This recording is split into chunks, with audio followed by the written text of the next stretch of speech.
दोस्तों, झारखंड की राजनीति के चाणक्य कहे जाने वाले सरयू राय ने झारखंड विधानसभा चुनाव के ठीक पहले पॉलिटिकल मास्टर स्ट्रोक लगा दिया।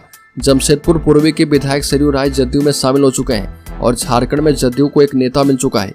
चुनाव से पहले उनके इस कदम ने राज्य की राजनीति में कई तरह की चर्चाएं शुरू कर दी है। सरयू राय और रघुवर दास के बीच का मतभेद जग जाहिर है। ऐसे में अमित शाह के खास कहे जाने वाले रघुवर दास अपनी राजनीतिक जमीन शिफ्ट होने देना नहीं चाहेंगे, लेकिन यह भी स्पष्ट है कि भाजपा के पास जमशेदपुर पूर्वी सीट के लिए कोई बड़ा चेहरा फिलहाल है नहीं। दोनों पार्टी के वरिष्ठ नेताओं के स्तर पर सारे समीकरण सेट हो चुके हैं और दोनों पार्टी के वरिष्ठ नेताओं के स्तर पर सारे समीकरण सेट होने के बाद यहाँ एक तरफ बिहार के मुख्यमंत्री नीतीश कुमार हैं तो दूसरी तरफ प्रधानमंत्री नरेंद्र मोदी। ऐसे में किसी तीसरे नेता की दखलंदाजी का कोई सवाल नहीं उठता। जानकारों का मानना है कि राजनीतिक बदलाव का असर मांडू और छतरपुर सीट पर भी देखने को मिल सकता है। दरअसल जदयू के झारखंड अध्यक्ष खीरू महतो मांडू के विधायक रहे और वर्ष 2019 में भाजपा की टिकट पर जेपी पटेल यहां से विधायक बने थे, लेकिन वर्तमान लोकसभा चुनाव के वक्त कांग्रेस में शामिल होकर हजारीबाग से चुनाव लड़े थे। इसलिए खीरू महतो की कोशिश है कि उनके पुत्र दुष्यंत को वहां से टिकट मिले। वैसे आजसू का भी इस सीट पर दावा है और तीसरी सीट छतरपुर को लेकर है। वहां से पूर्व में विधायक रही सुधा चौधरी झारखंड में मंत्री रह चुकी है। बता दें कि इस बार झारखंड के चुनाव में कुर्मी वोटों को लेकर जबरदस्त घेराबंदी होगी। बता दें कि नीतीश कुमार की पार्टी भी कुर्मी वोटों पर डोरा डालेगी तो आजसू पार्टी भी वही काम करेगी। फिर जयराम महतो की पार्टी भी उसी राह पर चलेगी।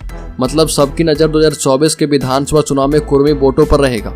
और वर्ष 2019 में तो भाजपा झारखंड में विधानसभा का चुनाव अकेले लड़ी थी और आजसू के साथ भी उसका गठबंधन नहीं था। और सवाल यह भी उठ रहा कि कुर्मी की राजनीति के दम पर खड़ी आजसू पार्टी को 2024 में कितनी बड़ी चुनौती मिलेगी। यह सवाल इसलिए उठ रहा है कि खतियानी नेता जयराम महतो की पार्टी ने लोकसभा चुनाव में अच्छा परफॉर्मेंस किया है। मतलब आजसू या फिर जयराम महतो की पार्टी अथवा फिर नीतीश कुमार की पार्टी हो, सभी लोग कुर्मी वोट पर जोर लगाएंगे और सरयू राय के शामिल होने से एक बार फिर से झारखंड में जदयू मजबूत हो सकती है। और झारखंड में कुर्मी वोटों का प्रतिशत कोई 25% कहता है तो कोई 16%, जो भी हो, लेकिन अभी तक कुर्मी वोटों पर झारखंड में सुरेश महतो का अधिकार था, लेकिन अब वो स्थिति नहीं है और झारखंड में जेडीयू को भी एक नेता मिल गया है। और चुनाव से पहले उनके इस कदम ने राज्य की राजनीति में कई तरह की चर्चाएं शुरू कर दी है।